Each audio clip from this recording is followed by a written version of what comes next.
Welcome to LV சமையல். இன்னைக்கு Pongal special சக்கரை பொங்கல் தாங்க பார்க்க போகிறோம். அதுக்கு தேவையான பொருட்கள் பார்த்துடலாமா?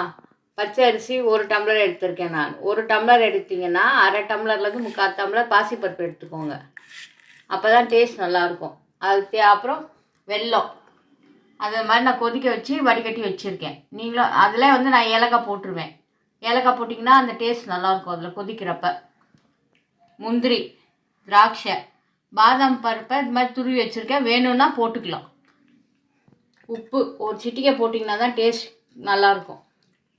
ஏலக்காய், நெய், அரிசி இது மாதிரி நல்லா கழுவி எடுத்துக்கோங்க.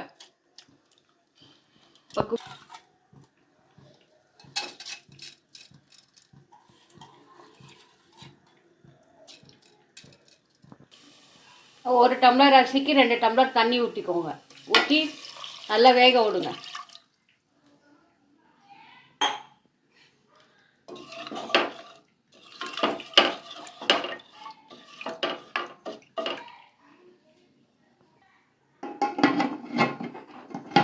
குக்கர் மூடிட்டு 2 விசில் இல்லை 3 விசில் வச்சுக்கோங்க. உங்கள் குக்கருக்கு ஏற்ற மாதிரி வச்சுக்கோங்க.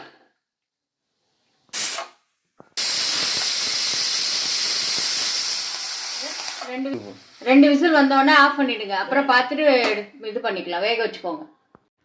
இந்த மாதிரி குழஞ்சி வந்தோடனே வெல்லத்தை ஊற்றிக்கோங்க.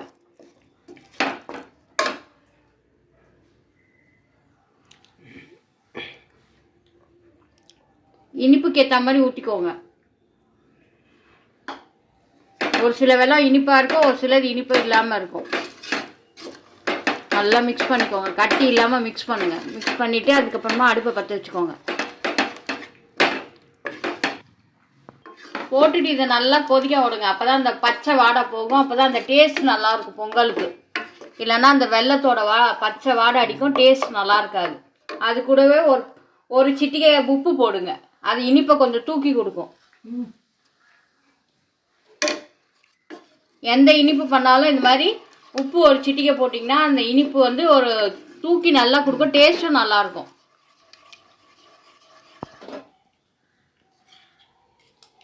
ஒரு வானலில் நெய் ஊற்றிக்கோங்க. முந்திரி திராட்சைலாம் வறுத்துக்கோ.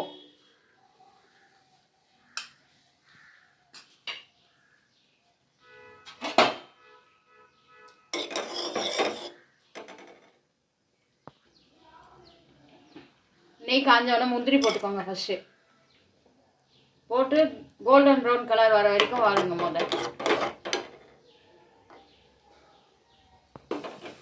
இந்த மாதிரி கோல்டன் ப்ரௌன் கலர் வந்தவொடனே திராட்சை போட்டுக்கோங்க. திராட்சை போட்டு அது உப்பி வரும். அப்படியே இது பாருங்க. அது வந்தோடனே இந்த பாதாம் துருவல் வேணும்னா போட்டுக்கோங்க. உங்களுக்கு பிடிச்சிருந்தா நல்லா விட்டுருங்க. அவ்வளோதான், ஆஃப் பண்ணிடுங்க. இப்படி திக்கானோட நம்ம நெய்யில் வறுத்ததை அதில் போட்டுக்கலாம். முந்திரி திராட்சையை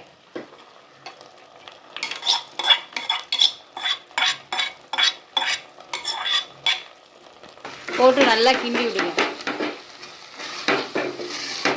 நெய் வேணுன்றப்ப போட்டுக்கோங்க கொஞ்சம். இந்த டைமில் போடுங்க, அப்போ தான் நல்லாயிருக்கும் டேஸ்ட்டு.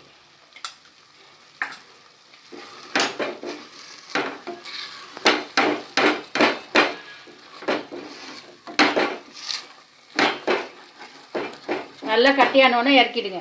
ரொம்ப கட்டியாகக்கூடாது, ரொம்ப தண்ணியாகவும் இருக்கக்கூடாது.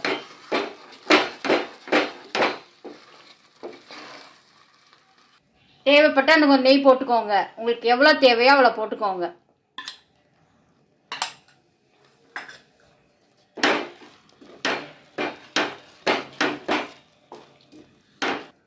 தேவைப்படுறவங்க ஆஃப் பண்ணிவிட்டு இதில் வந்து பச்சை கற்பூரம் வேணால் போட்டுக்கோங்க. அந்த டேஸ்ட் பிடிக்கும்னா போட்டுக்கோங்க. ஆஃப் பண்ணிவிட்டு போடுங்க. சூட்டில் அடுப்பு ஆனில் இருக்குமோ போடக்கூடாது. சுவையான சக்கரை பொங்கல் தயார். இது பிடிக்கிறவங்க லைக் பண்ணுங்கள், கமெண்ட் பண்ணுங்கள், சப்ஸ்கிரைப் பண்ணுங்கள், ஷேர் பண்ணுங்கள். எல்வி சமையல் சார்பாக அனைவருக்கும் இனிய பொங்கல் நல்வாழ்த்துக்கள்.